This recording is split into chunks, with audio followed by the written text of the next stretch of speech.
That should be happening any moment now. So far, we've had the trunk jettisoned, the slew to deorbit burn attitude, and again, just waiting for that deorbit burn to start.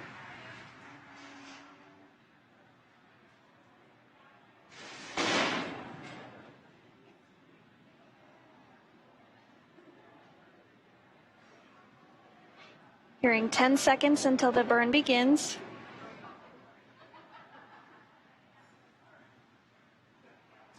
And we do have confirmation that the deorbit burn has begun.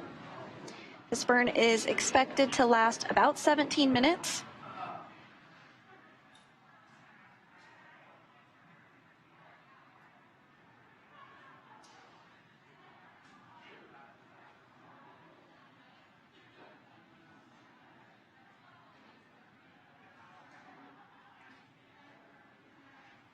So within the last 10 minutes, Dragon jettisoned its trunk and initiated the deorbit burn just seconds ago. That deorbit burn is now underway.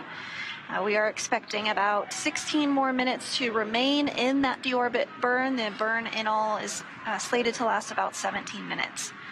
And for these operations, NASA and SpaceX do closely coordinate with the United States Coast Guard to establish a safety zone to ensure public safety, and of course for the safety of those involved in the recovery operations, as well as the crew on board the returning spacecraft.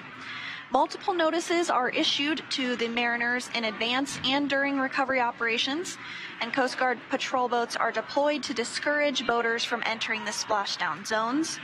We do want to stress to the public the need to respect this safety zone. Recovering a spacecraft from the water is a hazardous operation, and any other boats interfering increases risk to the astronauts in the capsule. And the teams are working to recover them from the water and the safety of those that come too close. So for the safety of the crew and your safety, we really do recommend you sit back and watch here as we'll be bringing you the very best possible views of our astronauts' homecoming. And you can see some of those views right now from the recovery vessel, Megan. Like we mentioned earlier, the deorbit burn is the last time that the 4 forward Draco thrusters will fire. Dragon Freedom has not yet entered Earth's atmosphere. This deorbit burn is what will line the vehicle up and put it on its final trajectory to the landing site off the coast of Jacksonville, Florida. Right now, Chell, Bob, Jessica, and Samantha are using their screens to keep tabs on the burn duration, which we were able to get a live view of a little bit earlier. Draco thruster firings and trajectory details like entry angle, capsule perigee, and how much distance remaining until the deorbit burn termination. Dragon is flying itself. Again, it's autonomous, so all the crew has to do is stay strapped in their seats and keep tabs on things. With Chell, Bob, Jessica, and Samantha ready to deorbit and splash down back on Earth, they'll be heading to one of 7 targeted sites supported by SpaceX and NASA. All of these sites are located off the coast of Florida, either in the Gulf of Mexico or the Atlantic Ocean. Spreading the supported sites across multiple locations helps to maximize the return opportunities for this mission and future crews, lowering the chance that we'll have to wave off due to bad weather. And earlier today, NASA and SpaceX jointly selected prime and alternate splashdown locations off the coast of Jacksonville, which is our prime today and where the boat is currently staged, and the alternate is Tallahassee, Florida. The selection process works with a lot of different variables, including the space station's orbital trajectory, what landing sites are available and have favorable weather, how much free flight capability Dragon has for the trip home, and the sleep schedule for the returning crew members. We'll start with calculating daily return options based off of the space station's current orbit and Dragon's capabilities to maneuver and line up for re-entry. The time from undock to landing at the primary site can vary from less than 6 hours to more than 39 hours. Getting home the quickest comes with some obvious benefits, but we always have to make sure that the crew, if properly rested, is properly rested for dynamic operations, preventing us from scheduling 20-plus hour days for them. Trajectory and ballistics experts provide the daily opportunities that would line up Dragon with 7 landing zones and split them into what we call ascending and descending opportunities. Dragon uses its Draco thrusters after leaving station to execute a series of altitude-lowering maneuvers and to line up with the selected primary site. It can also change to different alternate sites while in free flight if sudden weather moves in that we'll need to avoid. And weather is something that we're constantly looking at, making the final call to proceed about 2.5 hours before the crew undocks. So for the Crew 4 return, we looked at a number of weather items. Some of the obvious ones are no rain or chance of lightning in the recovery zone, both for the safety of the crew inside the capsule and the recovery teams on the water. We're also looking for wind speeds less than 15 feet per second or about 10 miles per hour and relatively calm seas so we can safely execute recovery operations, which includes landing a helicopter on the recovery ship to fly Chell, Bob, Jessica, and Samantha back to Florida. Once Dragon began flying free, we had a number of additional checkpoints to either proceed towards the primary site, head to the alternate, or select a new zone based on real-time weather data. These checks happened all the way up until we're in the final hours before the deorbit burn, which is the last burn in the trip home and commits the Dragon capsule to re-entering the atmosphere. And as we've mentioned, this burn is underway. We are hearing good calls that the burn is proceeding nominally or as expected, which is great news. If you're just now joining, the deorbit burn started just about 6 minutes ago. It's about a 17-minute or just under 17-minute burn. And we are just waiting to hear the call out for when it's complete for a normal burn. And that's what will give us that confirmation for Dragon Freedom. So we are 6 minutes into that burn, as you said. It's about a 17-minute long burn, so we're continuing to progress in that burn, continuing to get good call-outs that everything is going as expected. And so during this deorbit burn, this is the last time that those 4 forward Draco thrusters will fire during this mission. So Freedom has not yet entered the Earth's atmosphere yet. This deorbit burn is really what will line the vehicle up and put it on its final trajectory to the landing site, which of course is off the coast of Jacksonville.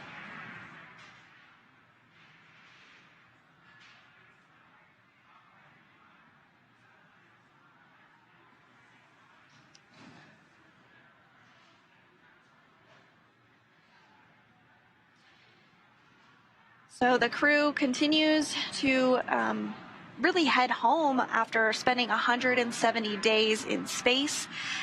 During that time, they completed 2,720 orbits of the Earth, and they traveled over 72 million miles. It's really interesting to think about it in that perspective because the space station is moving 17,500 miles per hour, which means that they orbit the Earth every 90 minutes, and the crew sees a sunset and a sunrise every 45 minutes. So when you're there for 170 days, you see a lot of sunsets, a lot of sunrises, and you travel a lot of miles, over 72 million of them, in fact. Yeah, that's a lot of miles, and that sounds pretty cool to see all those sunsets and sunrises. Development of Dragon 4 Crew started with Cargo Dragon. Dragon was designed from the beginning for flying humans to space, so much so that even the first Cargo Dragon had a window on it. Now, before we could fly humans, our teams implemented a number of design upgrades to make sure that both Dragon and Falcon 9 are suitable for flying people, and then put both vehicles through thousands of tests to prove their safety. Now, Dragon is capable of carrying up to 7 passengers to and from Earth orbit and beyond. It is the only spacecraft currently flying that is capable of returning significant amounts of cargo to Earth and is the first private spacecraft to take humans to the International Space Station. Dragon is fully autonomous, which means that it can basically fly itself, but also features full manual override capabilities in case of emergency. Now, standing at almost 27 feet tall from the bottom of the trunk to the top of the nose cone, Dragon is composed of 2 main elements. That's the capsule, which is designed to hold crew and pressurized cargo, and an unpressurized section known as the trunk. And for today, we have already jettisoned the trunk, which reveals the heat shield on Dragon as it prepares to return back home to Earth.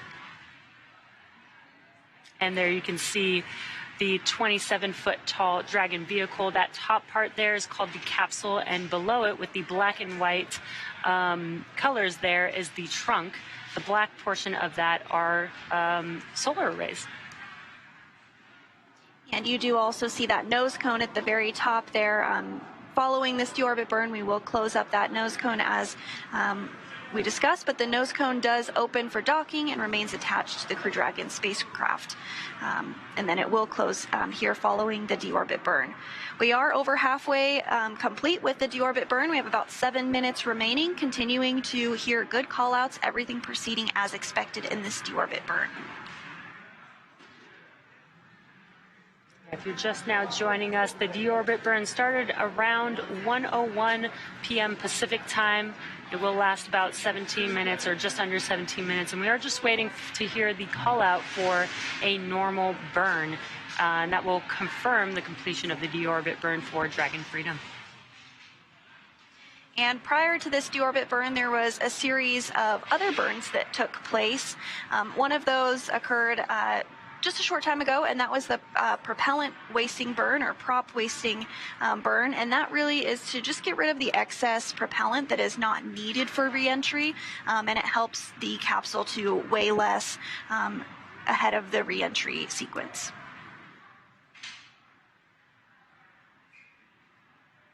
And coming up after the deorbit burn, about 12 to 13 minutes later, we will begin to close the nose cone.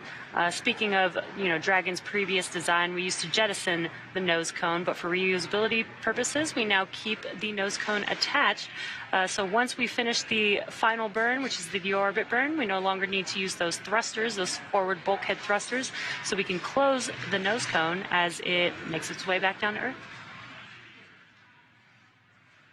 And following the completion of the deorbit burn and the nose cone closing, the crew will then begin to re-enter the Earth's atmosphere. There will be a blackout period where we will not be able to communicate back and forth with them. That does last just a few minutes, and that is completely expected. That is happening because the plasma is building up around the vehicle, but the heat shield will do its job and protect the crew throughout that process. And then once the crew has gotten to the other side of the atmosphere, we should have communications back with them, and then we will see the drogue parachutes deploy, then the main parachutes, and then we'll see splashdown just a short time after that. Really, that's just about 40 minutes away from now. We should see the crew splashing down in the ocean. So I'm excited for it. I'm sure the crew's excited for it. But we are nearing the end of this deorbit burn, about 5 minutes remaining in it.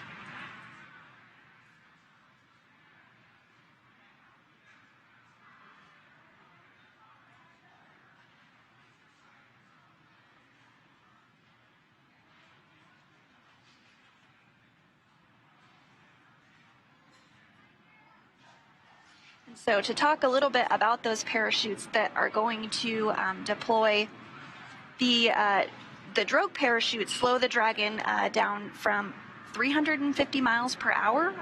So that's still going pretty quick. But then once the main parachutes deploy, it will slow down quite a bit more to less than 20 miles per hour.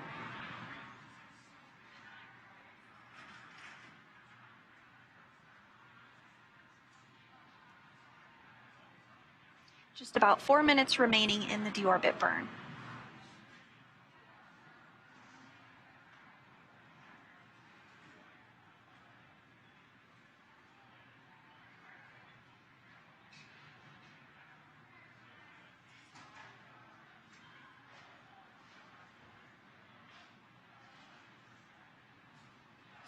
So after those parachutes are deployed, we will see them be cut.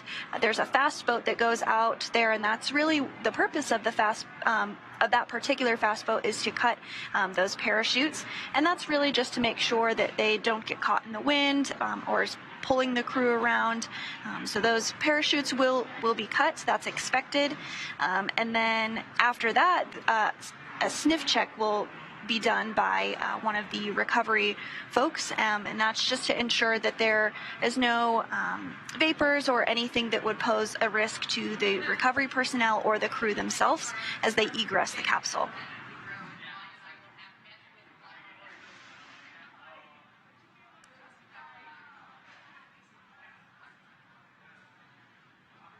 We are just a couple minutes away from the completion of the deorbit burn. We are just waiting for a call out. to confirm that.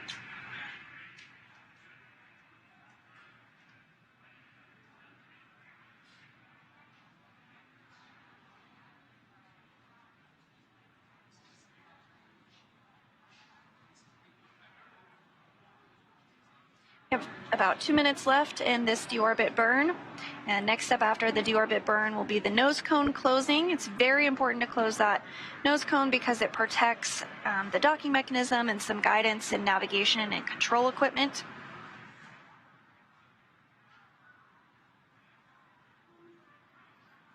And so at this point, the heat shield is now pointed towards the Earth and is really getting ready to do the heavy lifting of protecting the capsule.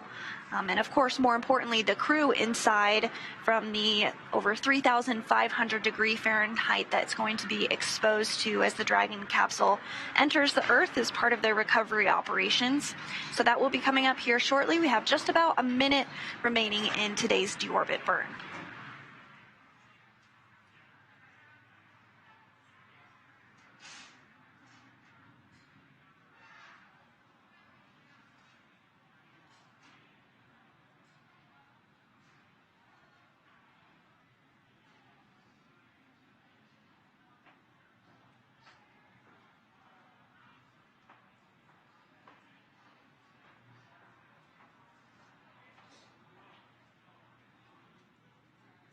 Continuing to hear good call-outs that the deorbit burn is going as expected.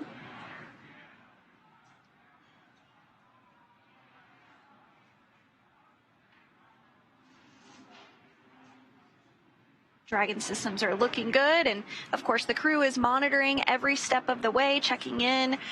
They do have iPads as well as the screens that they are able to utilize and look on the tablet as to how much time is remaining on the deorbit burn. And we did just hear the deorbit burn is complete and nominal.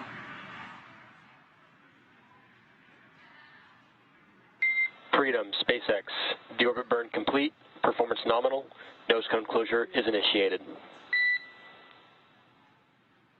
Freedom copies, nominal, deorbit burn, glad to hear it, and nose cone closure initiated.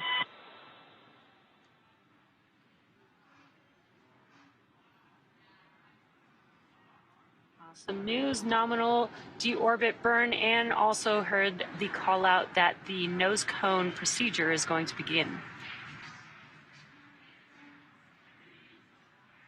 So in the background, Dragon is currently inhibiting those forward bulkhead Draco thrusters that we just used to complete the deorbit burn, ensuring it's safe to latch the nose cone shut for re-entry. Also, the vehicle has initiated the nitrox suit purge. This will help keep Chell, Bob, Jessica, and Samantha cool and comfortable during re-entry. And you do see that nose cone beginning to close here on your screen. At this point, that nose cone is closing and protecting the forward hatch for re-entry.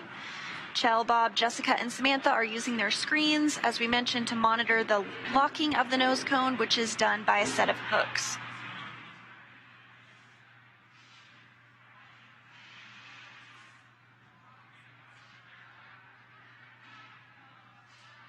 Again, this nose cone sequence is about 12 to 13 minutes long, so we've got about 11 minutes left for that nose cone to officially complete its closure. And good call-outs.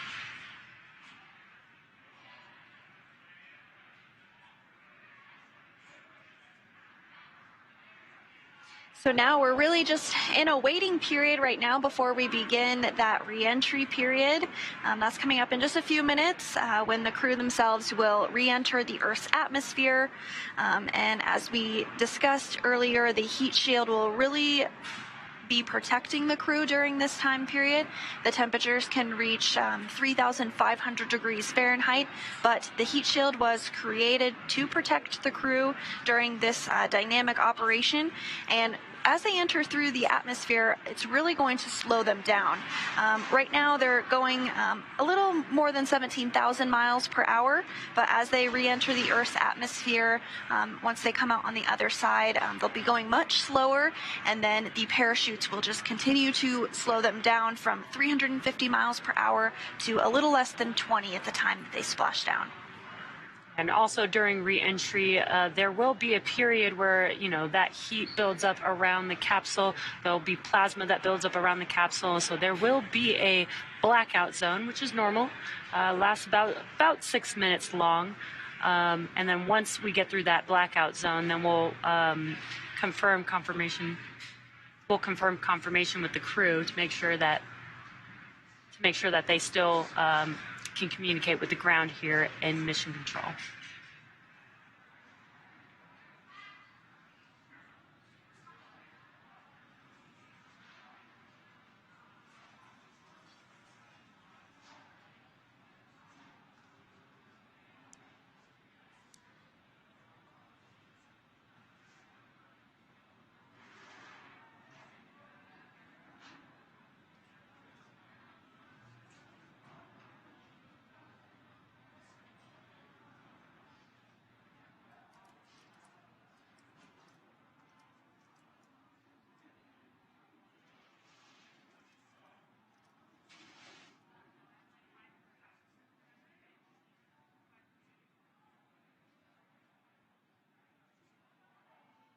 And so we continue to progress through the nose cone closure process. At this time, the hooks are closing. There are 2 sets of 6 hooks, so 12 hooks total that need to close to secure the nose cone and protect that critical equipment.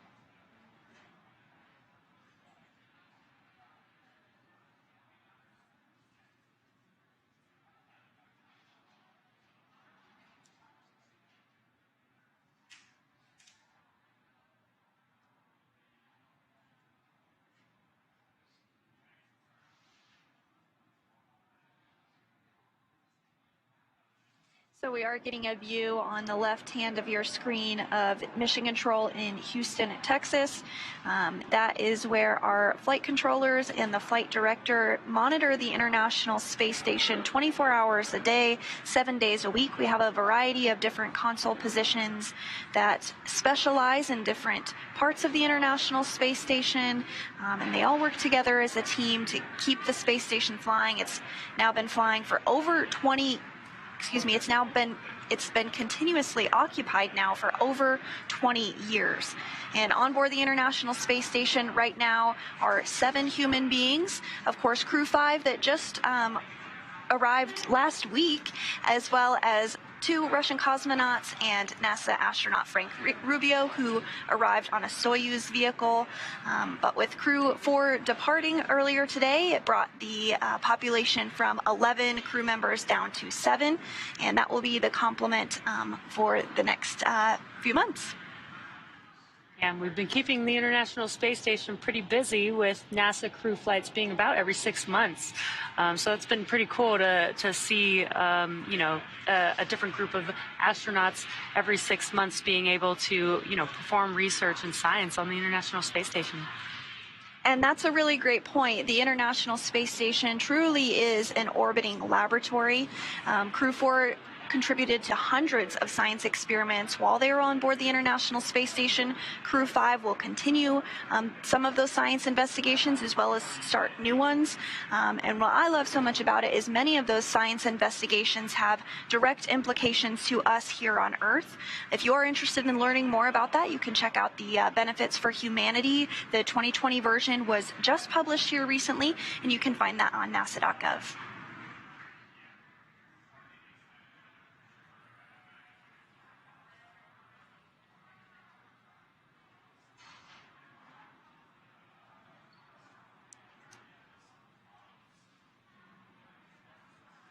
So if you are just tuning in with us, Crew 5 has undocked from the International Space Station, and the deorbit burn has taken place.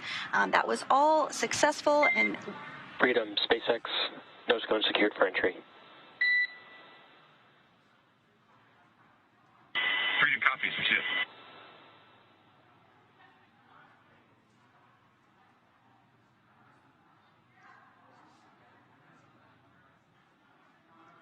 We got some great news. The nose cone sequence is complete, meaning that the nose cone is now officially closed. As we begin the second half of entry, Dragon is now beginning to inject cooled nitrox into the air being delivered to the suits worn by Chell, Bob, Jessica, and Samantha. Now, again, this is what will allow the crew to remain comfortable while external temperatures reach 3,500 degrees Fahrenheit.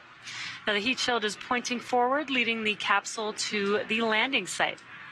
And speaking of the heat shield, Dragon's primary heat shield is comprised of Pica 3.0, which stands for Phenolic Impregnated Carbon Ablator.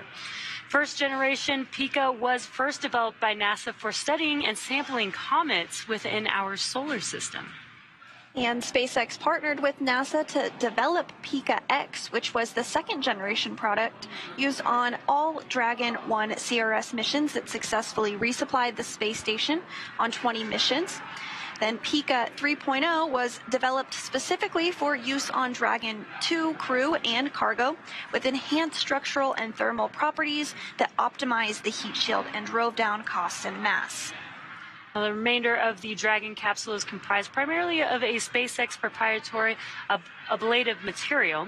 It's another class of thermal protection which is lighter weight versus Pica and protects the underlying composite material or structure during re-entry to ensure the structural capabilities are maintained. And while Dragon will experience temperatures well over 3,000 degrees Fahrenheit during peak reentry conditions, the characteristics of the TPS, or thermal protection systems, coupled with the ECLIS, environmental cooling and life support system, in the pressurized interior will help ensure that Chell, Bob, Jessica, and Samantha stay cool and comfortable during all phases of reentry through splashdown. Now, after Crew Dragon Freedom has re-entered the Earth's atmosphere, a series of parachutes will deploy, and that'll slow the crew's descent. Now, first will be the 2 drogue chutes, followed by the 4 main chutes to guide Dragon to its first contact with Earth since launching in April earlier this year. Dragon will automatically deploy these parachutes when different pressure and positioning sensors on the capsule detect that they are at the right speed and altitude. Vehicle velocity at drogue deploy is approximately 350 miles per hour, as we mentioned earlier, and those drogue parachutes do deploy at about 18,000 feet above the water. Now, vehicle velocity at main deploy is approximately 119 miles per hour and deploy at about 6,500 feet. Vehicle velocity at water splashdown is approximately 16 miles per hour, and the highest G load the crew will experience during reentry is approximately 3 to 5 Gs.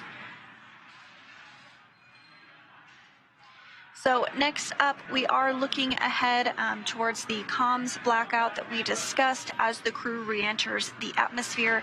This is expected and can last a few minutes long, but once the crew is on the other side of the comms blackout and we do regain communications with them, the drogue chutes will deploy.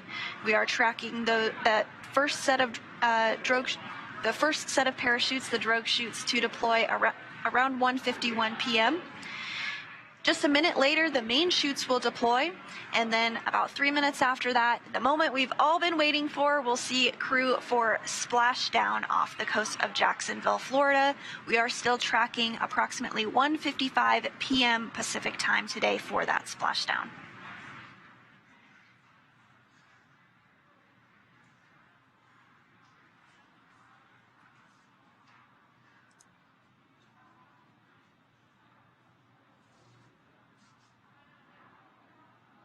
And so at this time, all of the recovery teams are in place. Those fast boats that we were talking about earlier have deployed, and we really are getting ready to bring this crew home. Everything has proceeded as expected with the deorbit burn. The nose cone is now deployed, and the next big milestone that we're looking towards is that communications blackout.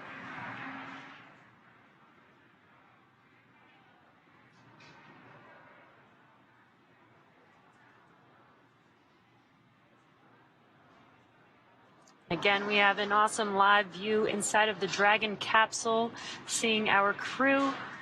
And again, we've mentioned this, that they use the displays to monitor the activities that are happening with Dragon.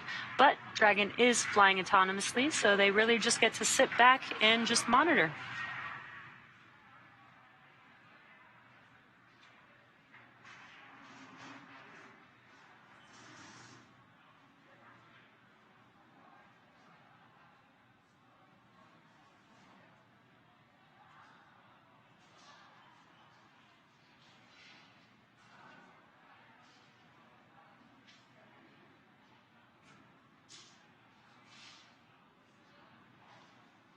So we did mention that we are looking towards entering a period where we will have a communications blackout with the crew. That is because of the plasma that's building up, because we're using the atmosphere itself to help slow us down. We're going about 17,000 miles an hour, and we do need to slow the crew down before they re-enter the Earth, before they splash down. And as they re-enter the Earth's atmosphere, that will definitely happen. They'll be going about 350 miles per hour once they enter the other side of the atmosphere. And as we said, they'll be going less than 20 miles per hour at the time of splashdown. Freedom, SpaceX for entry briefing. And Freedom, stand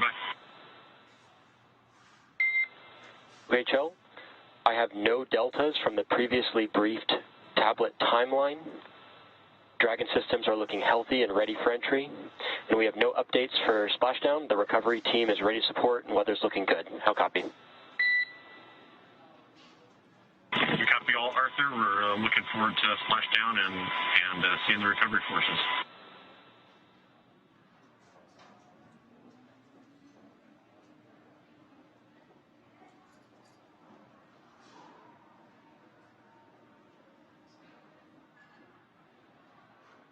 Crew there chatting with the core here in Mission Control Hawthorne. That's what you're seeing there on your screen. We did get to see a live view of the crew in their seats in the Dragon capsule as they're making their way back home. The suit's primary function is to protect the crew in the event of a cabin depressurization. And if that were to occur, the suit would inflate to provide a habitable environment long enough for the crew to return home. And there you can see them there. Right now they are also filling their suits with some cool nitrox that actually helps keep them cool. The suits are kind of an extension of the Dragon capsule. It's almost like they have their own personal AC unit on them. And the suits are flame-resistant materials on the outer layer. Also protects the crew in the event of a fire. They are custom-tailored single-piece suits. This means that the helmet, gloves, and boots all remain attached together. And the helmet that we were able to see on the screen that they're wearing is 3D printed nylon and does have a visor that pivots open. And then they do have quick disconnects or QDs on the right thigh, which mates to an umbilical on the seats. And that is what provides the air for ventilation, oxygen, nitrox for pressurization, and allows the electronics to be connected all from a single location on the suit.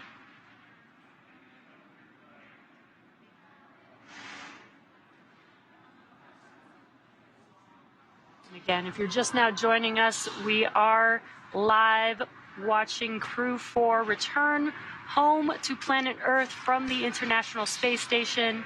We've had the deorbit burn, we've jettisoned the trunk for the vehicle, and the nose cone has closed on Dragon Freedom. And again, another live view inside of the capsule there. And SpaceX from Freedom. Tablets and secure restraints are tightened and our visors are down. We are ready for entry.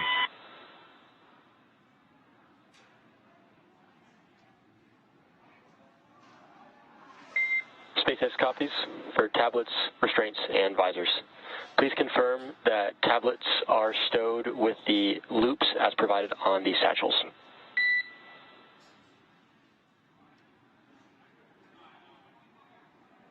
Copy, welcome.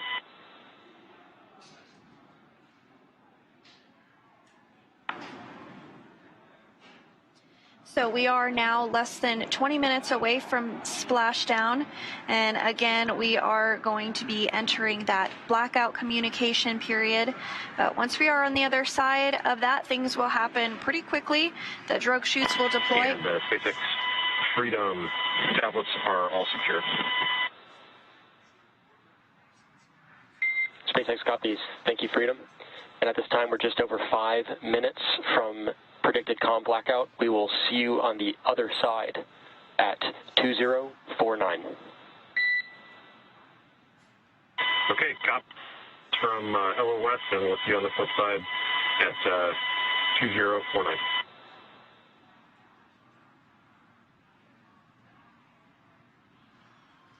So you did hear those words from the ground up to Crew 4, namely Kjell Lindgren, just ensuring that the tablets are stowed and secured in the proper positioning ahead of the communications blackout expected now less than 5 minutes from now, and really in anticipation of re-entry and then splashdown. As we were saying, the pace is really going to pick up once we are through that communications blackout.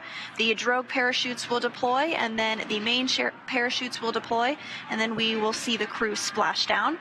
After that, we'll see the fast boats head out to the crew, inspect it, make sure everything is looking good and the integrity of the vehicle is as it should be, and those main parachutes will also be cut. And then the recovery personnel will work on securing the vehicle and bringing it into the recovery vessel.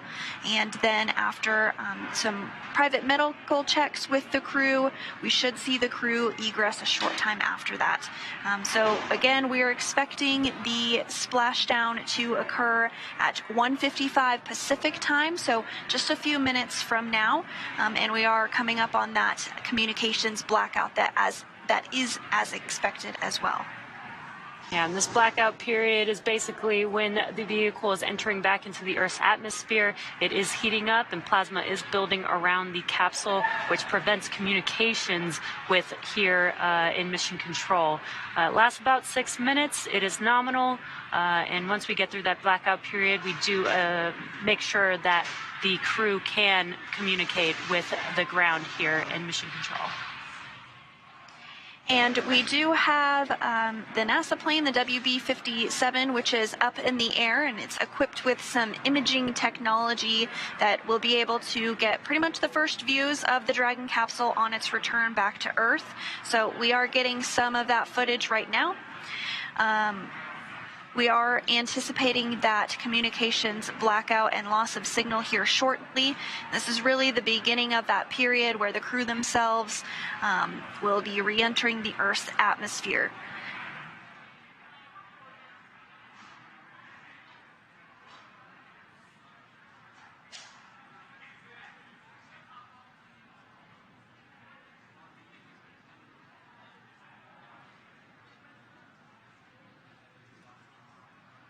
And at this time, the Dragon is working through a slewing maneuver, which means that the Dragon is helping to orient itself in the proper orientation ahead of the re-entry of the Earth's atmosphere.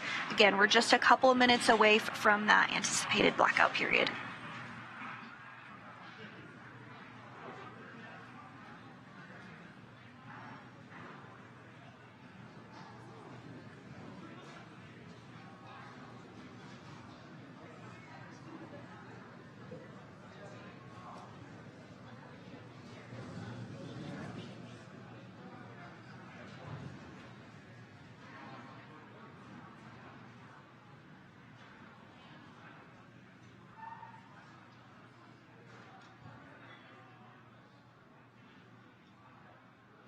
We are just about a minute away from that communications blackout period. Again, it should last only about 6 minutes long.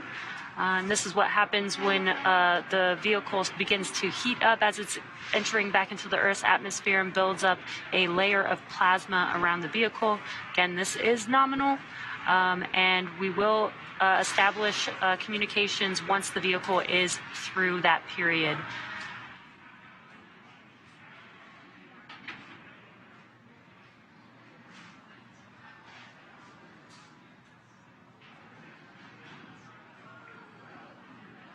So we are hearing that the Dragon is beginning to hit the Earth's atmosphere here, really at the upper limits of the atmosphere.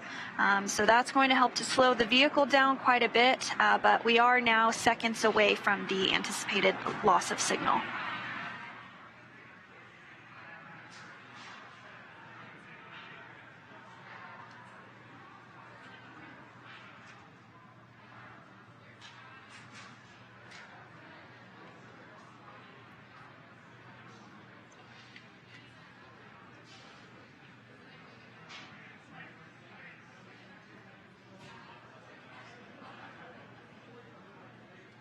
Standing by for confirmation that we are in the communications blackout.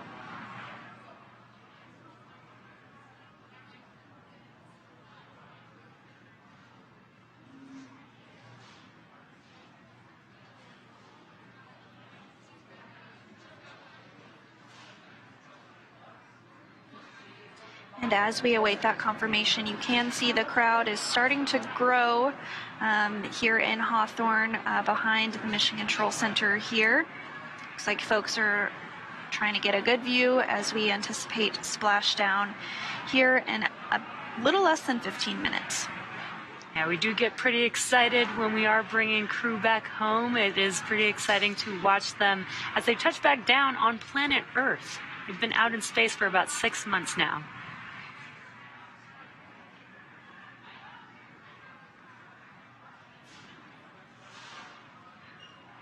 Again, we are currently in the comms blackout period. This is nominal, lasts about 6 minutes. We are just a few minutes away from passing through this blackout period.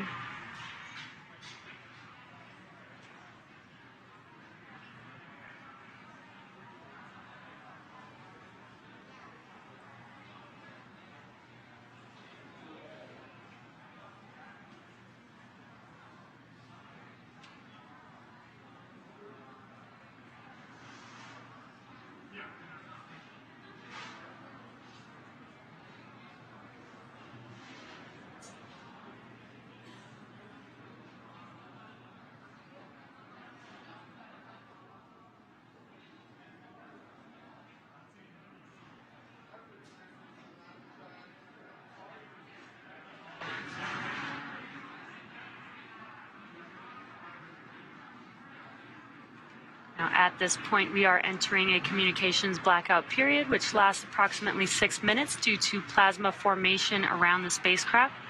Now, during this time, no vehicle telemetry is received by Mission Control or the recovery team, and no external commanding of the vehicle or voice communication is possible.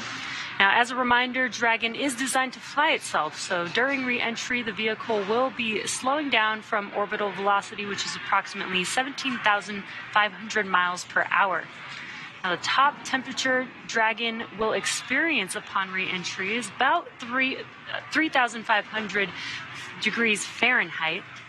And again, the blackout period is expected to last about 6, maybe up to 7 minutes long.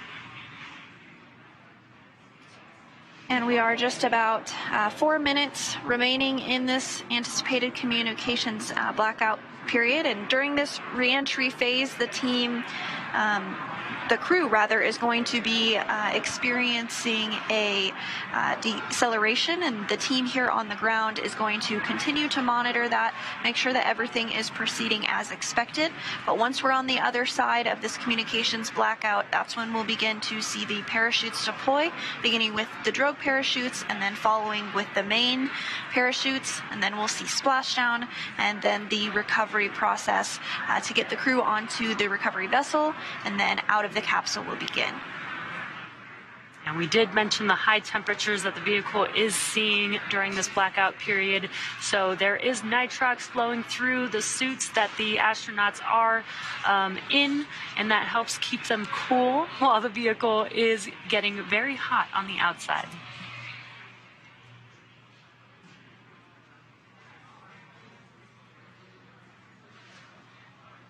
So we are getting our very first views there from the WB-57 of the capsule as it re-enters the Earth's atmosphere.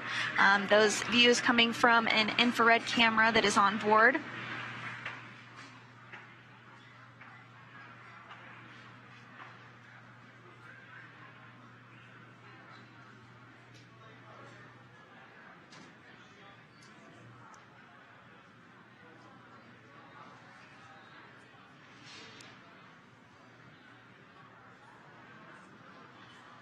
So the team will continue to track Dragon as it re-enters the Earth's atmosphere. We now have about 3 minutes remaining in the blackout period, but again, the WB-57 that is deployed is getting those views of Dragon already. Once the expected blackout period is over, the Corps here in Mission Control will attempt to establish communications with the crew. So you may hear some call-outs checking in with the crew. And they will make that call out until the crew does respond, which will confirm acquisition of signal.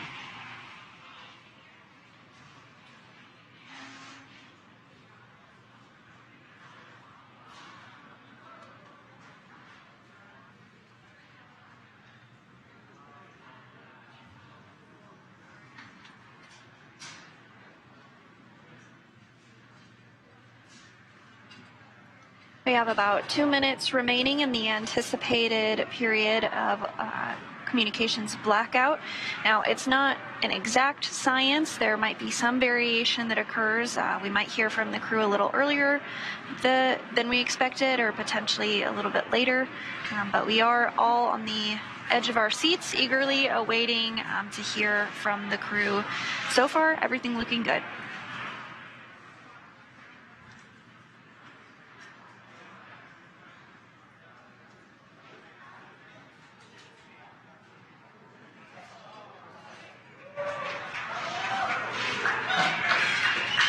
Dragon, SpaceX comm check.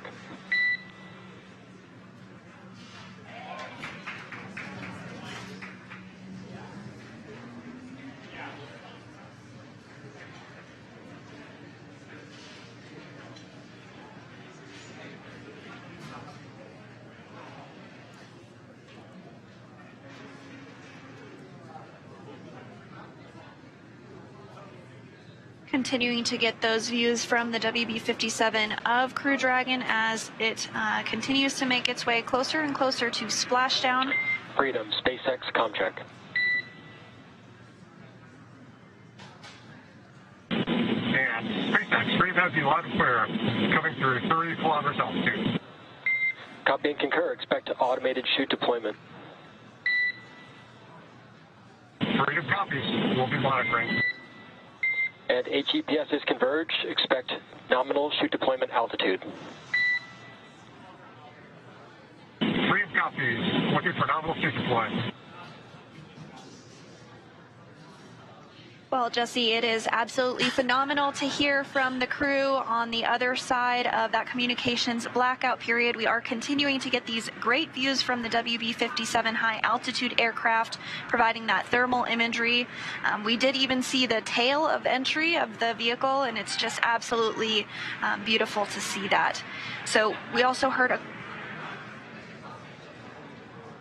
We did hear a call up to the crew that they are expecting the automated drogue deployment, so we're just standing by for confirmation that Dragon's chutes have deployed.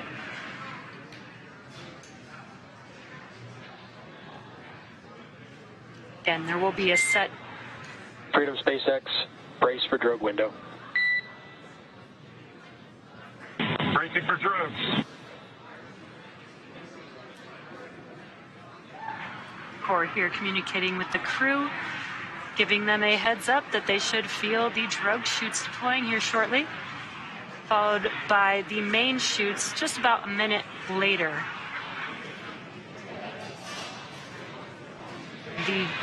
the drogue chutes do help to slow the vehicle down to about 350 miles per hour, whereas the main chutes will deploy, after the main chutes deploy, it will slow the vehicle down even more, and by the time that the vehicle splashes down, should be around 16 miles per hour.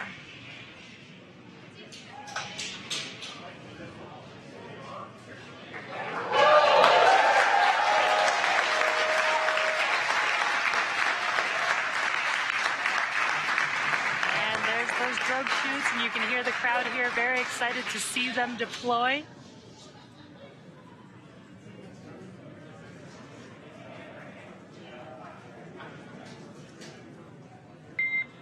Drogue chute descent rate nominal and visual on 2 healthy drogues. Freedom copies.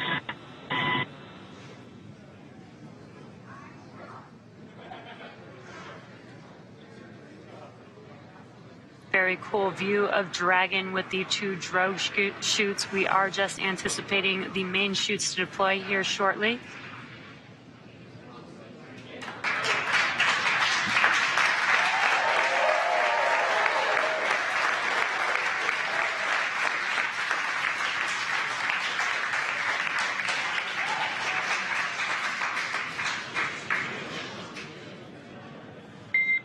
Main chute descent rate nominal, visual on 4 healthy mains.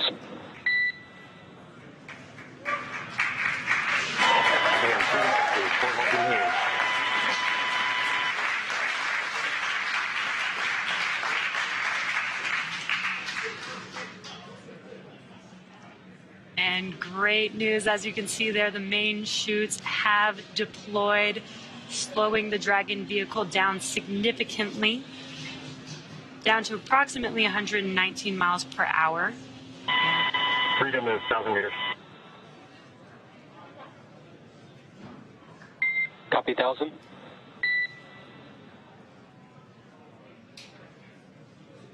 Now, Dragon has saved all propulsion systems and is now terminating the nitrox suit and cabin purges, and is beginning to increase. Freedom's at 800 meters.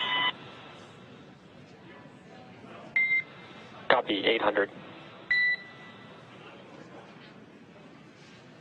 Dragon is beginning to increase pressure in preparation for landing. And the mission control team here in Hawthorne is reporting the precise landing coordinates to the recovery team.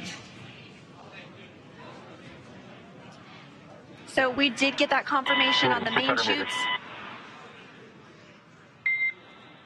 600. The crew is now 600 meters away from splashing down. We do expect splashdown in about 2 minutes from now.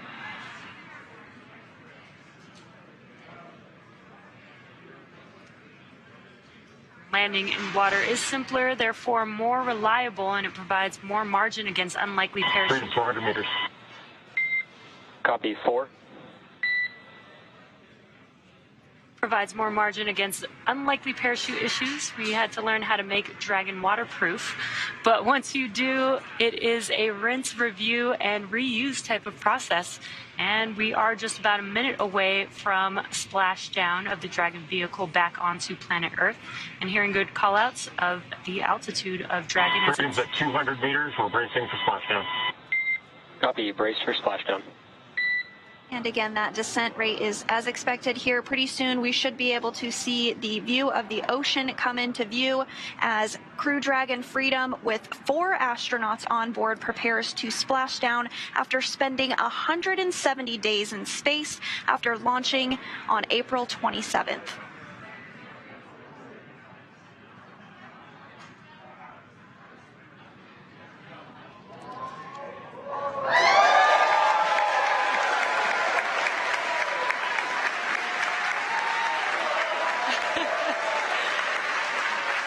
Incredible view as the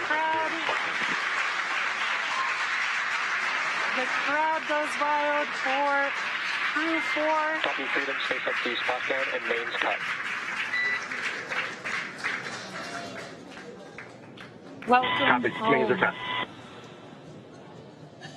Welcome home, Crew 4. Great view watching Dragon splash down back on planet Earth. Now, as you can see on your screen, we have visual confirmation for a splashdown of the Dragon spacecraft. Dragon Freedom has returned home, and NASA astronauts Chell, Bob, Jessica, and SpaceX Freedom, we are water uprighting and stable 1. Copy Freedom. We see stable 1. You are go for 4.800. And on behalf of SpaceX, welcome home. Thanks for flying SpaceX.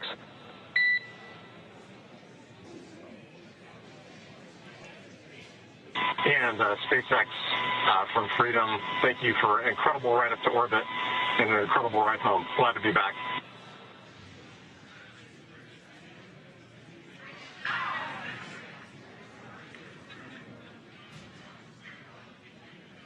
As you can see, Dragon Freedom has returned home, and NASA astronauts Chell, Bob, and Jessica and ESA astronaut Samantha are back on Earth after an approximately 5-hour return journey from space. The SpaceX recovery ship and team has been waiting for Dragon splashdown, and they will now make their way to the splashdown location. And we did hear the call out that the vehicle is in stable 1. That's the configuration that we were hoping for. Stable 1 means it's in the ocean upright as expected, and you can see that exactly on your screen here. So the teams have been ready and waiting about 3 nautical miles away. So it's going to take them about 30 minutes or so to make their way to Chell, Bob, Jessica, and Samantha inside. But about 1 minute and 30 seconds after the landing, Mission Control Hawthorne will give the go for final approach and the safe approach. And then about 2 minutes after landing, the approach boat will begin those inspections that we discussed earlier. That's just to ensure that everything is as expected with the vehicle. Dragon, complete with waiting for...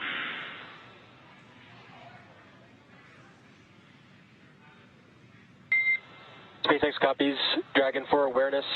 Comm is a little bit choppy, but we copy that you are complete with 4.800 and awaiting recovery personnel. I will provide an update on recovery forces in a couple minutes. How copy?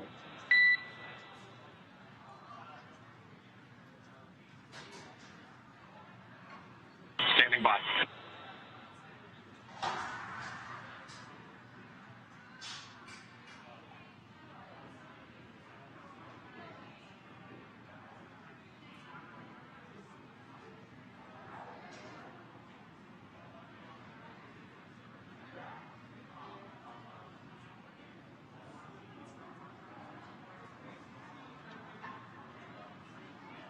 And Mission Control here in Hawthorne did give the go for that approach and recovery.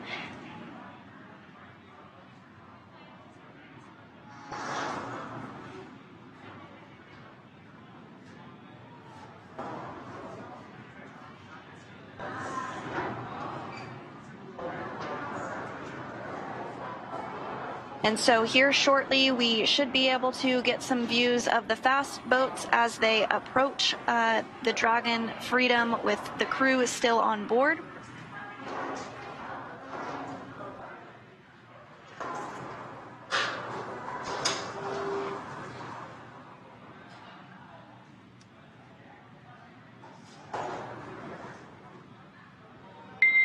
Freedom, SpaceX is go for recovery personnel to approach. Expect personnel alongside within the next couple minutes. Okay, copies. Good to see you in some friendly faces.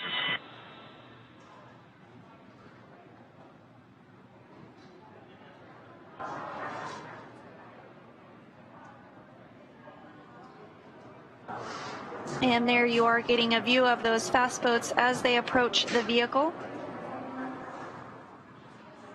They will essentially be doing some safety checks, making sure that all the ordnances and hypergalls are not present or in the area immediately around the vehicle. And they'll also perform an inspection of the capsule itself to make sure that integrity-wise it is looking good. You are seeing that very first fast boat approach the vehicle there. And they really want to do these inspections to make sure that everything is looking good before they do hoist it up into the recovery vessel. So it will take a little bit of time before we do see the crew egress or exit the capsule. We're shooting for less than an hour to bring the Dragon onto the recovery ship and open the hatch to egress.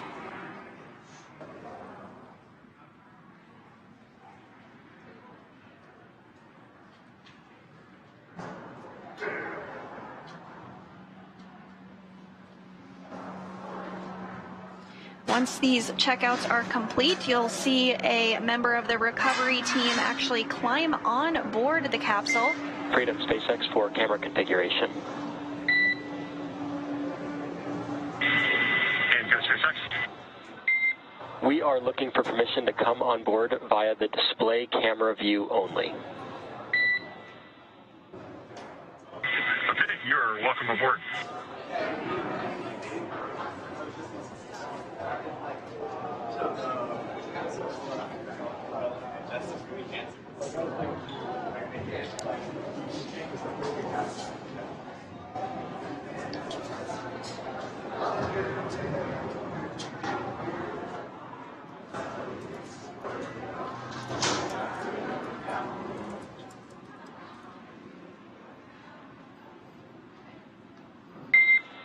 And Freedom, we are back on board with the display cam. Recovery personnel are all alongside. Okay, copy all. Thank you.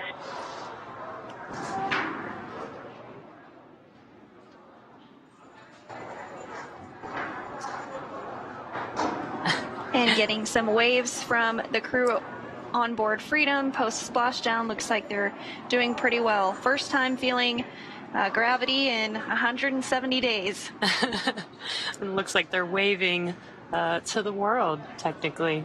The crew will remain in their seats all the way until they are brought on board the recovery vessel.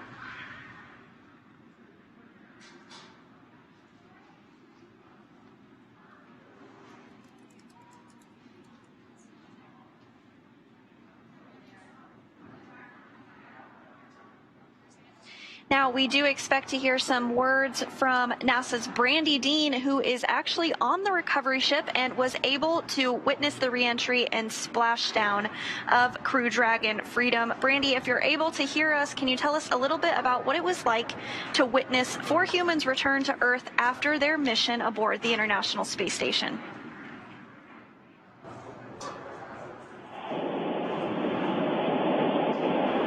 Hey Sandra, it is a gorgeous day for a smackdown. I hope they're a little rougher than they've been in the past, but it's still a gorgeous, it's a beautiful day. Watching the capsule down, the parachutes were just throwing the sun behind them. It was gorgeous. And so we are now underway and making our way towards the team here on the boat was so excited. There were cheers. We heard the double bus room as it re-entered and got to see it, the drone chute and then landed. Something make its way down. So it's been a really great day so far. We're looking forward to seeing the crew here on board the ship. That's wonderful to hear, Brandy. Can you tell us a little bit about what the crew is doing and is done to prepare for this moment from your perspective as you've been on the recovery vessel?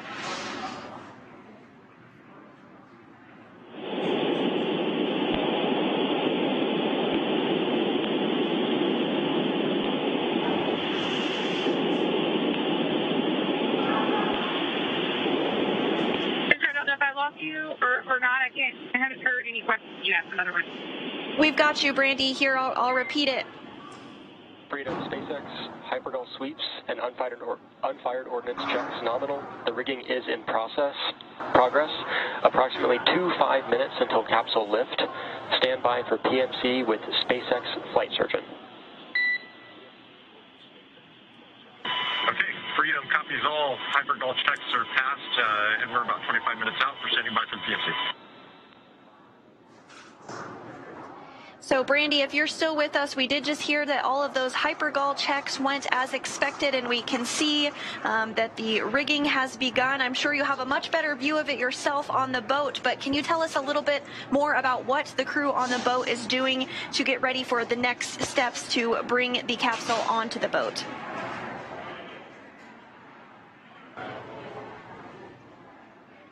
And it sounds like we may have lost Brandy. They are out at sea, so communications can be a bit spotty. We might be able to join back with her a bit later, but you are seeing right now someone on the capsule. They are doing what is called rigging.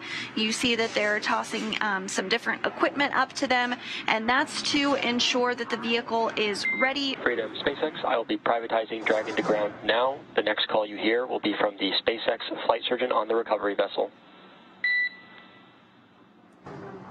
Freedom copies. And so those call-outs about a private medical conference, just to ensure that the crew is all feeling healthy, and if there's anything that they may need medically wise once they do get on the boat. That is, of course, privatized for medical and personal reasons, but we are continuing to get really great views here of the rigging process. As I was saying, this individual is working to secure Dragon and enable it to be lifted onto the recovery vessel here in just a short time from now.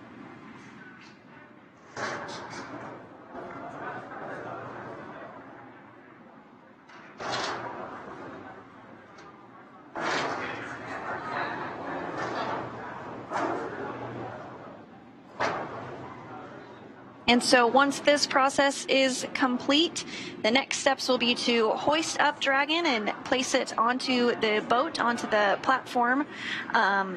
And then that platform itself will be moved so that the crew can egress a short time after that.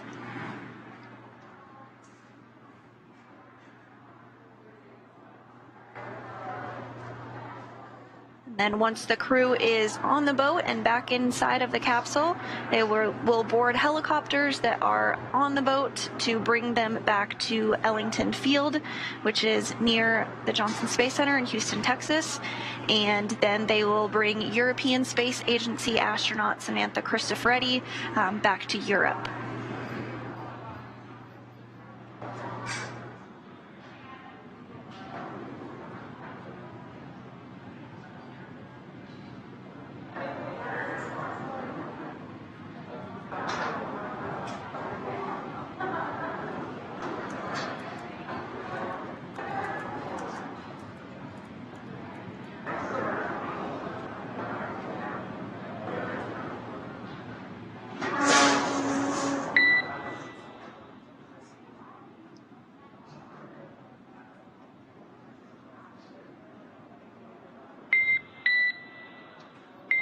Freedom SpaceX, PMC complete, and Dragon to ground is no longer privatized. Okay, Freedom copies. Thank you.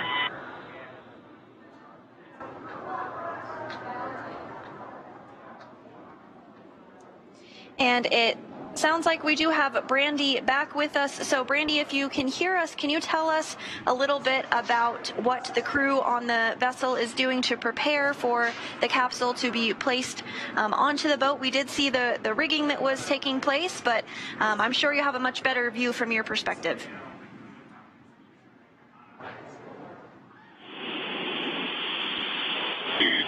Yeah, the view is pretty great from here. We can see the boat getting ready, as you said. It sounds like you guys already heard kind of a good check from the crew, and sounds like everyone is doing well on board. I don't know how much you were able to hear earlier. It was a beautiful, gorgeous touchdown with the sun shining behind parachutes. So everyone here is really excited to be getting the crew back on board here in the next few minutes. The ship left around the time of undocking today, and then the NASA and ESA team joined up by a few hours later. So since then, it's been getting the medical room ready. It's still down, and it's going to be really comfortable for the crew.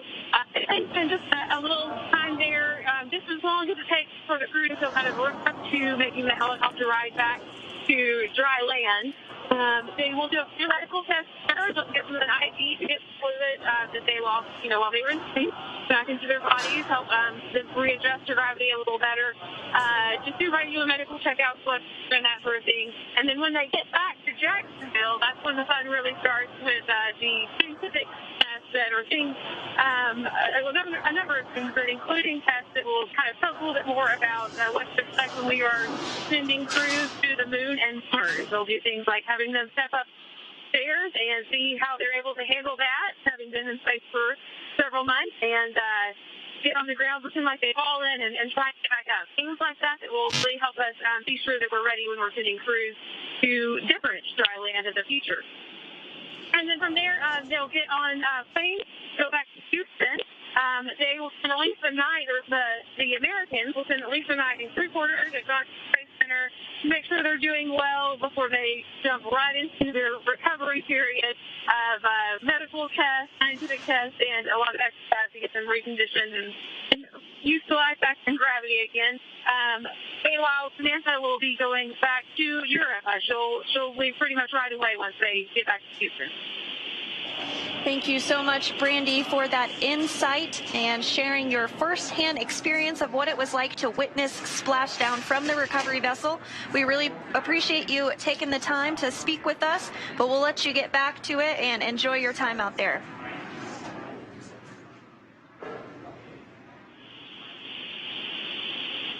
Thanks, guys.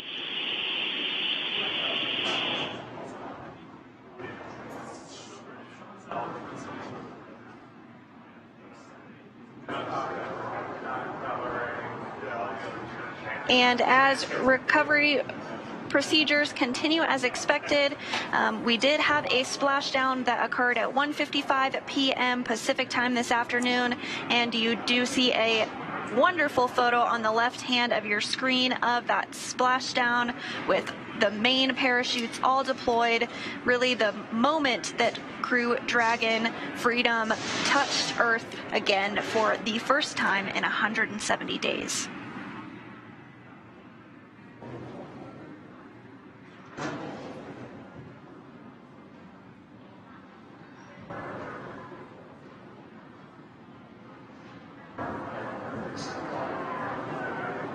So we do see the recovery vessel continue to approach the Crew Dragon Freedom vehicle.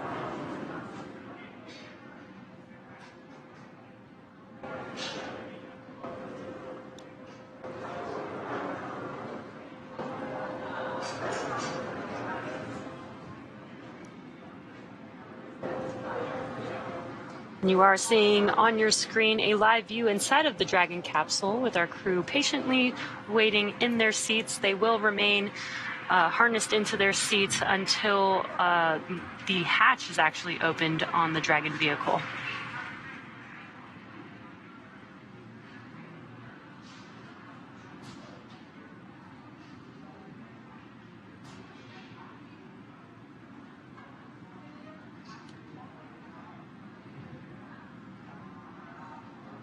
And we did see the rigging process that was taking place a short time ago, and now we're getting another view of it here.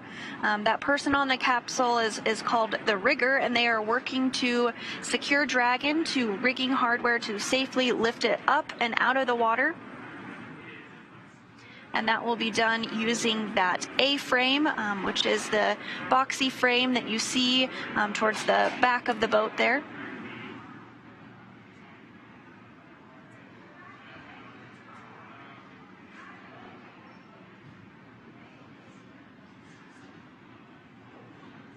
We are getting some pretty great views with this being in the daytime. We have splashed down in the nighttime where it's a little bit harder to see, but today we've got some light and get to watch the process pretty clearly here. Looks like a really beautiful day out there in Jacksonville.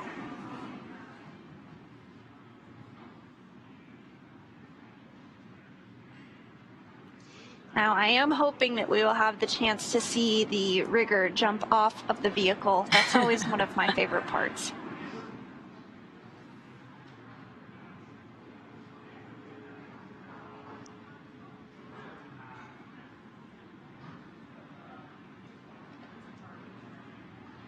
We are now excitedly awaiting the recovery of our Dragon spacecraft with NASA astronauts Cho, Bob, Jessica, and ESA astronaut Samantha inside. Dragon has already autonomously completed several steps to safe itself following splashdown.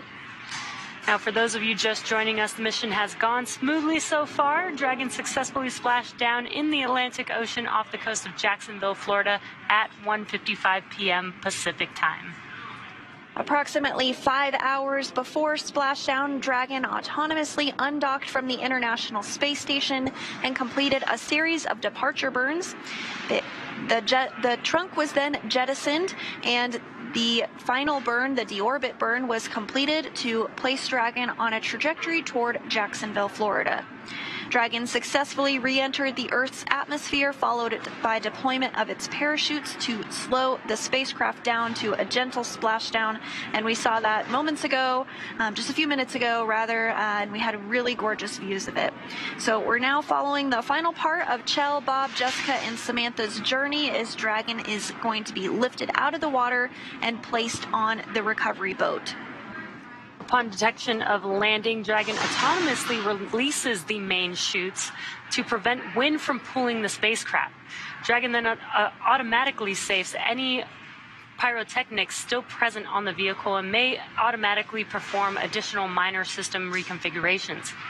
The astronauts remain seated and in their seats and in their suits as well at this point, but the onboard air conditioning keeps temperatures in check inside of the spacecraft, and the communication systems on board remain powered so that the crew can continue to communicate.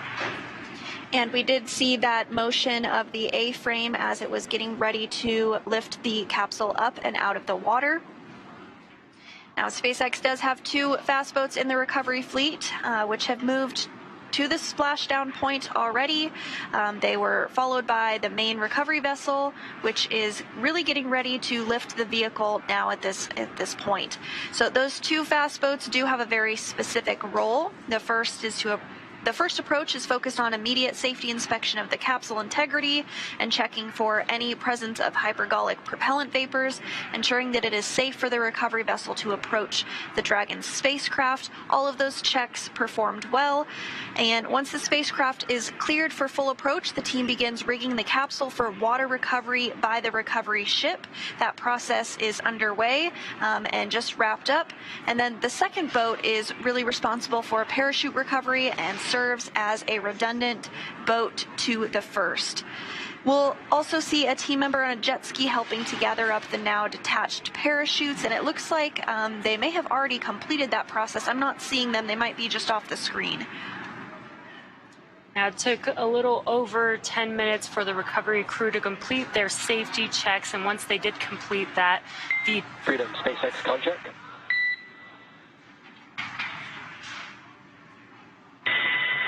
SpaceX Freedom has you on clear. Rigging is complete. Please brace for capsule lift. Copy that. Bracing for capsule lift. Great news. All preparations for rigging have been completed with that confirmation of the comms there. So we should see Dragon start to lift out of the water here in just a few seconds.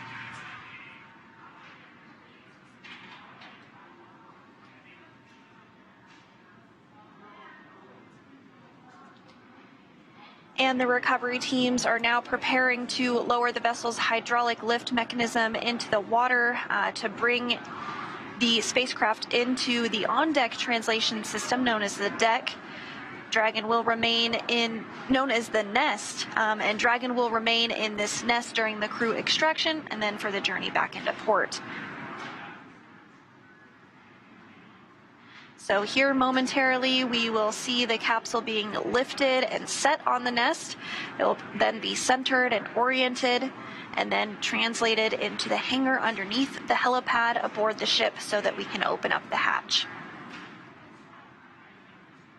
And once open, a SpaceX medical doctor will be the first one to check in on Chell, Bob, Jessica, and Samantha and see if they are ready for egress or getting out. And you see that motion underway now as Dragon is lifted into the nest.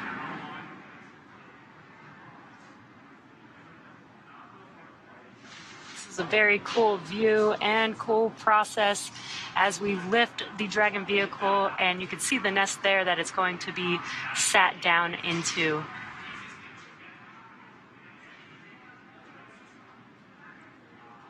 While Dragon's top hatch is used to connect to the space station, the astronauts will egress from the Dragon's side hatch, pending capsule orientation in the water. Now, before opening the hatch, the spacecraft's cabin pressure must be equalized with the outside environment. Once the hatch is opened, that will be the crew's first breath of fresh air since boarding Dragon at the start of their mission back in April. So it is important to note that Chell, Bob, Jessica, and Samantha will be getting some assistance from the recovery team while they are exiting the capsule. This is the same process for any returning long-duration crew members, as returning to a gravity environment can wreak havoc with our vestibular system responsible for maintaining balance and motion. And of course, safety is always our #1 priority.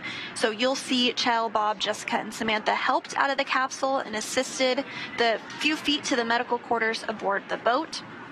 And if you've ever watched crews return on a Soyuz mission, this is the same process as when astronauts are carried from the capsule to waiting chairs and then carried to a waiting medical tent.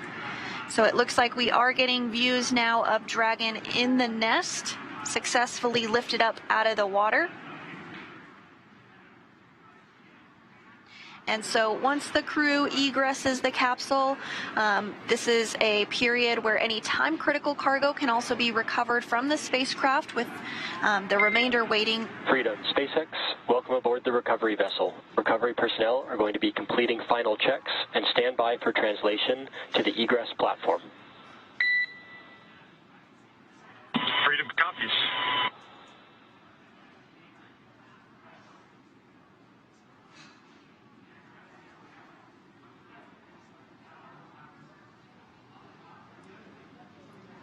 Great news there as Dragon sits in the nest there, and you did hear some comms. What they're going to do is, once they de-rig this, they will slide the Dragon vehicle to a platform where the astronauts can easily exit that side hatch there.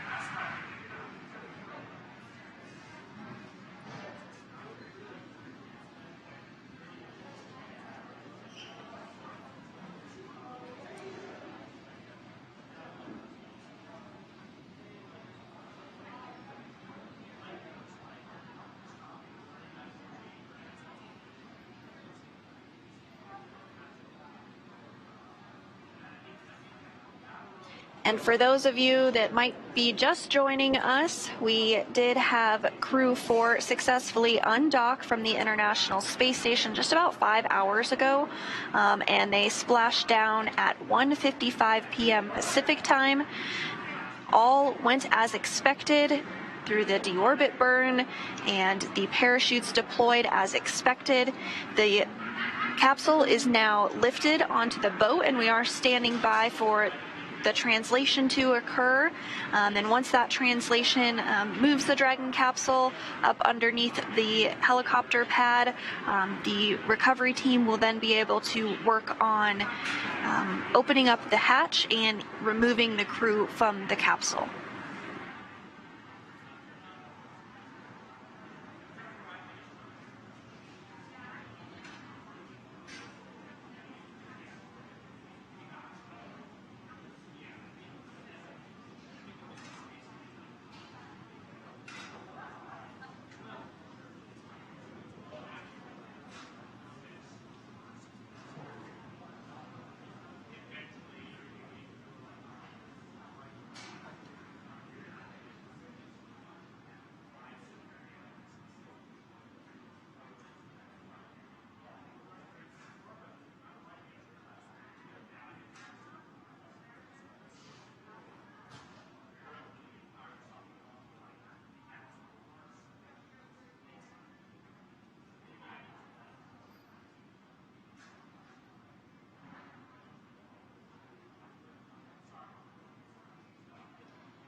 Crew 4 did splash down just about 30 minutes ago and is now already on the recovery vessel.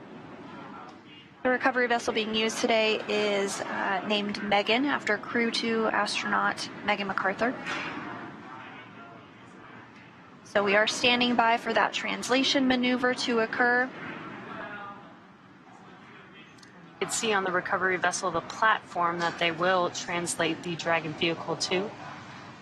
If you saw the view earlier, the hatch is slightly above ground level, so that platform will allow the crew to exit the vehicle.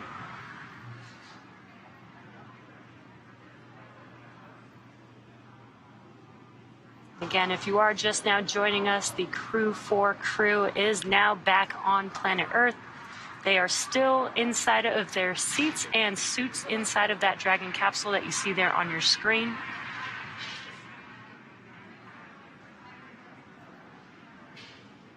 And so after this translation maneuver occurs, the next steps will be for the folks on the recovery vessel that are specialized in opening up that side hatch that will begin that process. Now, we have mentioned that we do have medical doctors on board that will help take care of the crew after the hatch opening and will conduct a series of initial checks before they are flown by helicopter back to shore. The recovery vessel, as you can imagine, takes quite a bit of time to get out into the splashdown zone, so the crew is flown off of the vehicle on helicopters and then take aircraft and fly back home to Houston for our 3 NASA astronauts on board, and then for our ESA astronaut on board, Samantha Cristoforetti, she'll head back to Europe.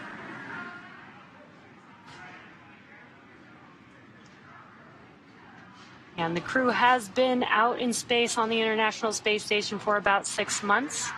They do get to work out while they're out on the space station, working out in microgravity. But that is why the medical team is there, to make sure that they are safe and healthy, make sure that they are able to adjust to gravity. It's probably a pretty big adjustment being gone from gravity for such a long period of time. So the medical team will be there to make sure that they can exit the vehicle safely, and then we'll do some private medical checks with each of the individuals.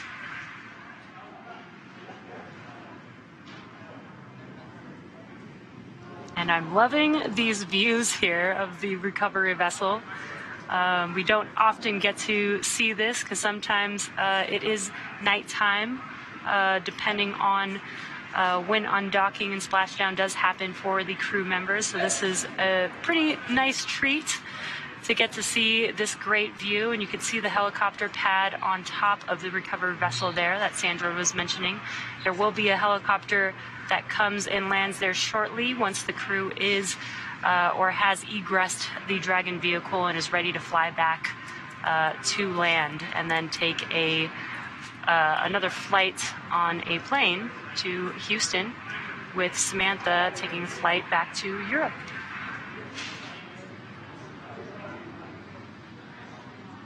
And it looks like we are seeing that translation maneuver underway.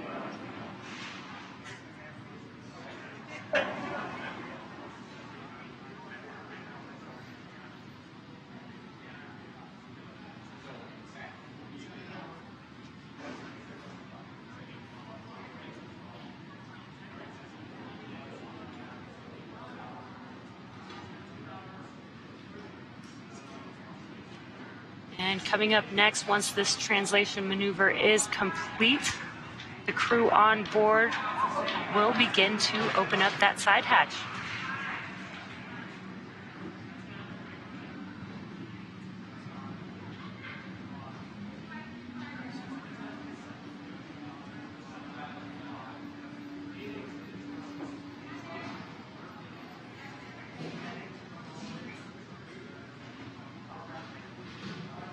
And as you can see from this view inside Crew Dragon Freedom, it looks like the crew does have their visors. It's kind of hard to tell from this angle if they're up or down, but when they egress from the capsule, we do expect those visors to be up. It'll be their first breath of fresh air in 170 days since they launched back in April.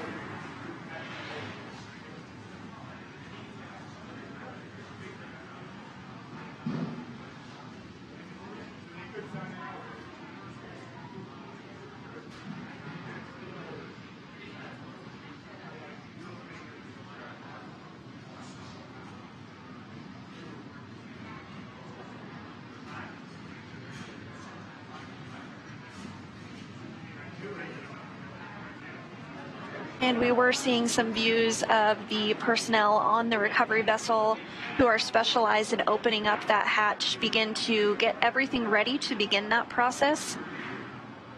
So we do expect hatch opening to come just a short time from now.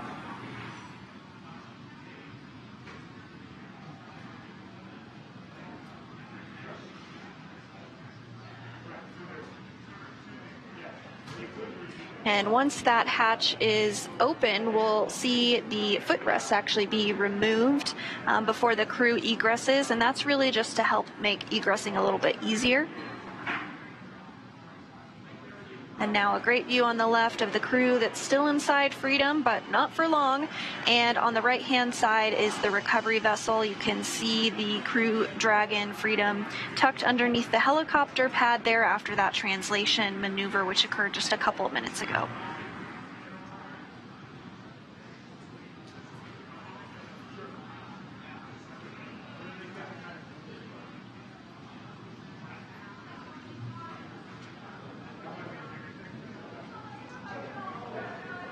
Also, prior to hatch opening, the pressure inside of the cabin must be equalized with the outside environment, so that is also happening at this moment.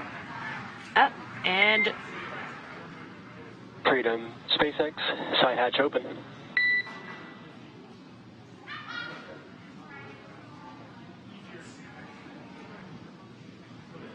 And the side hatch is open. These recovery personnel are the first people the crew has seen on Earth since their launch day. And that those folks they saw on that day were the closeout crew who closed the hatch back in April. I believe that is the flight surgeon there briefing the crew, welcoming the crew, as well as briefing them for the next steps in the operation.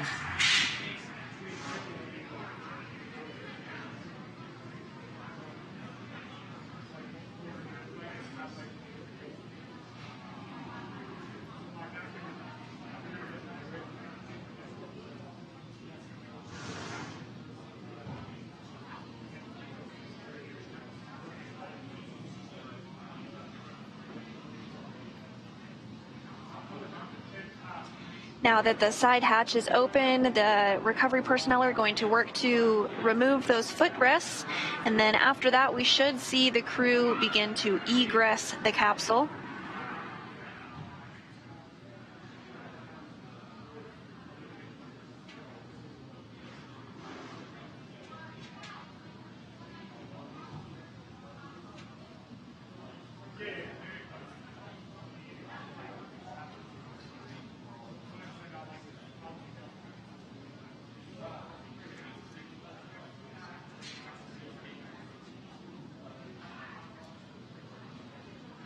There, I believe they are removing those footrests. It looks like they grabbed all 4 of them.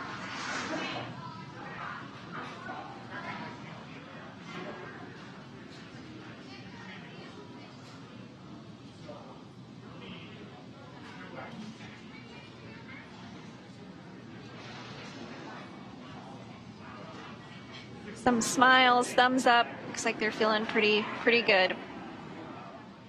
So we are standing by for the egress of Crew 4. They will exit the capsule one at a time.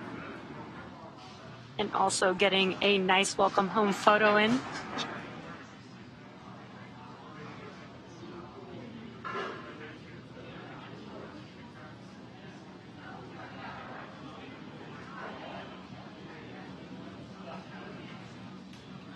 And as the crew exits, you might be able to see a stretcher in the view. That is perfectly normal and expected. It's part of the nominal procedure. As we mentioned, the crew will be taken to medical facilities. So this is really just all part of the standard procedure that we do for any crew return. Yes, again, they have been out in space in microgravity for about 6 months. So they may need some assistance adjusting back to gravity here back on Earth.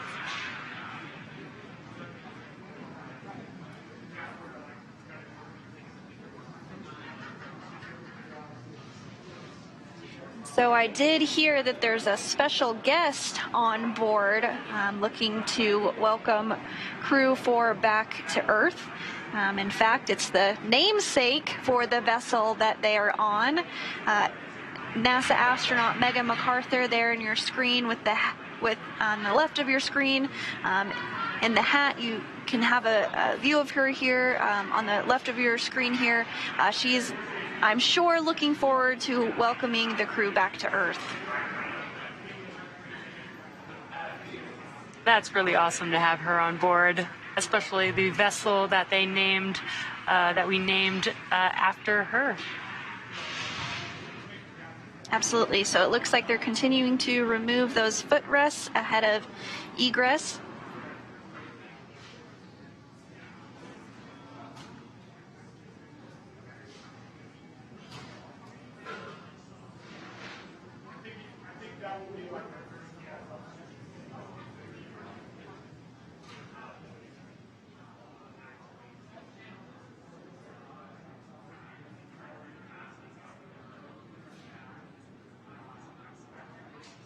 You can see there is a crew member there helping to remove the harness, the umbilicals, and make sure that the crew is ready to get out of their seat and exit or egress the Dragon vehicle.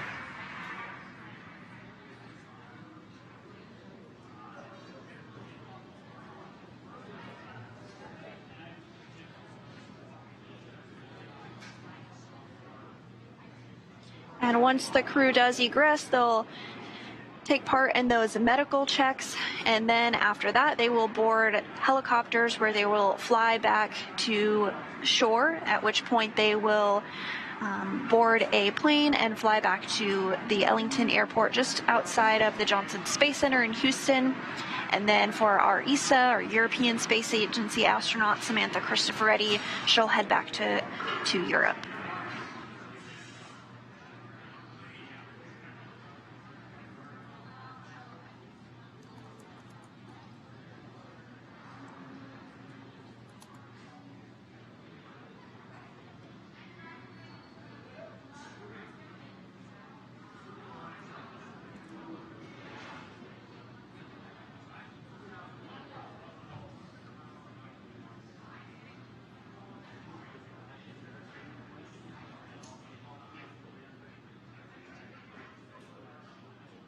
And so from this view over the shoulder of the crew, kind of looking behind the crew, from left to right, we can't see her right now, but on the farthest left is European Space Agency astronaut Samantha Cristoforetti.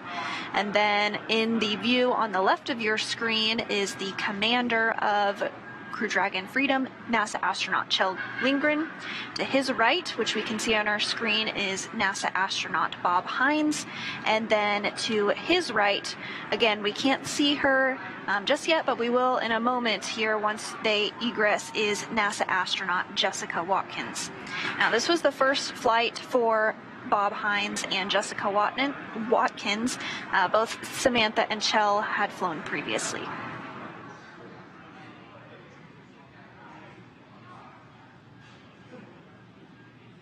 I also believe you mentioned a pretty cool fun fact about Samantha being having one of the longest amount of time out in space, correct? Yeah, that's right. So Samantha Cristoforetti now is second in the running for longest space flight by any woman. She has totaled 369 days in space over her 2 flights, and she is second only to now retired NASA astronaut Peggy Whitson.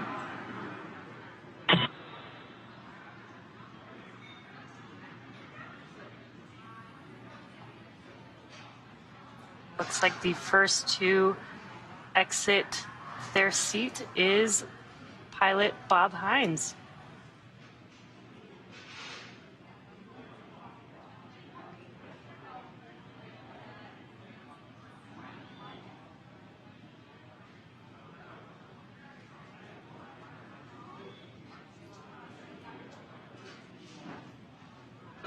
And so again, you do see that stretcher to the left of the screen there. That is all part of our standard procedures. Looks like we're getting some claps and cheers for Bob Hines.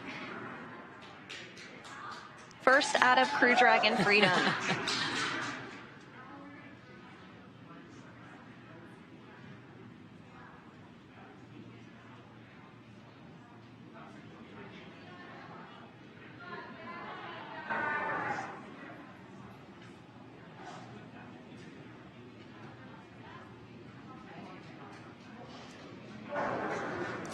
And a high five to Megan MacArthur.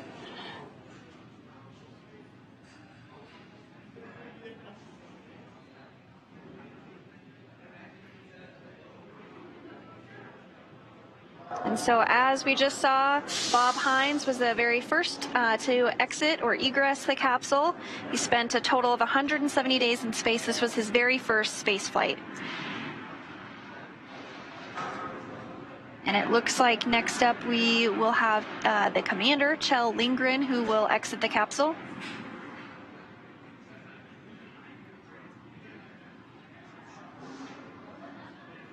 This is his second space flight. He's logged a total of 311 days in space.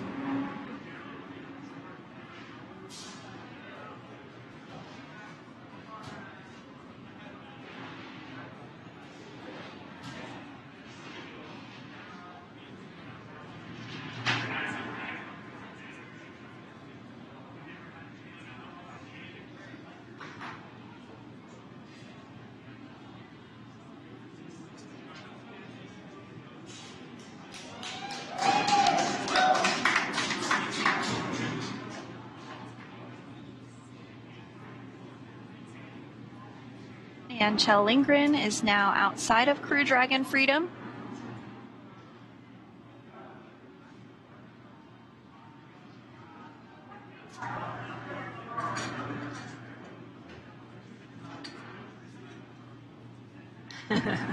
Some great smiles and waves there.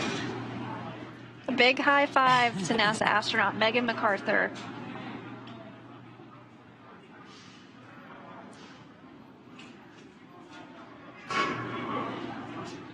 Recovery personnel now working to get Jessica Watkins ready to egress.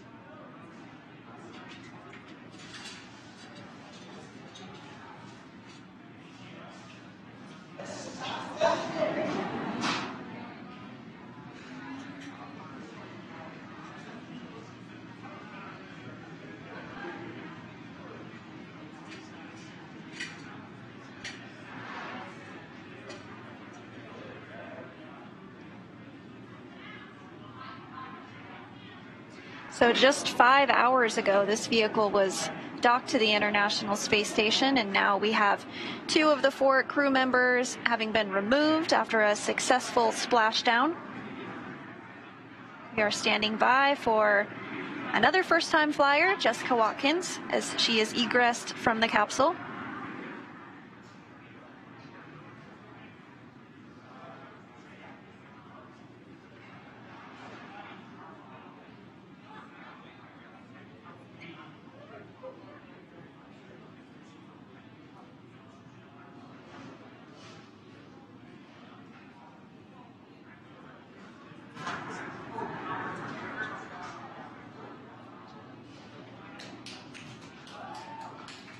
And there she is, NASA astronaut Jessica Watkins, standing up for the first time in about 6 months.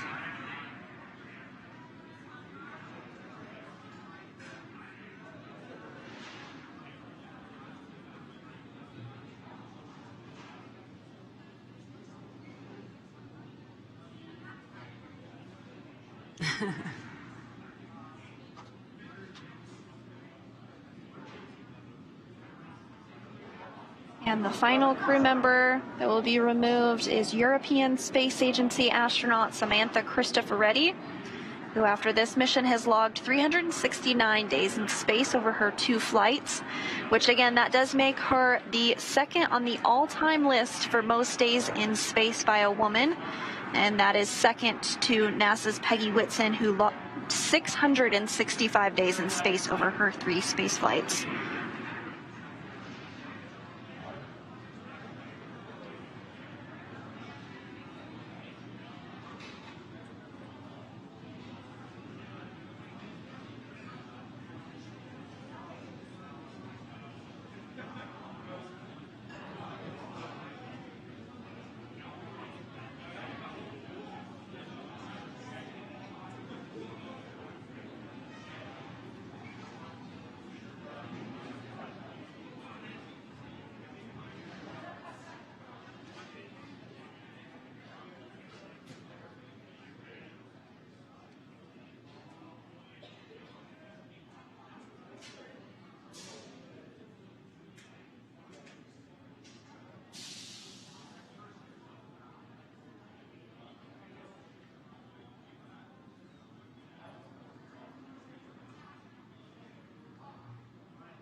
There is ESA astronaut Samantha Cristoforetti, now egressed from the Dragon vehicle, the final crew member of Crew 4 to exit the vehicle.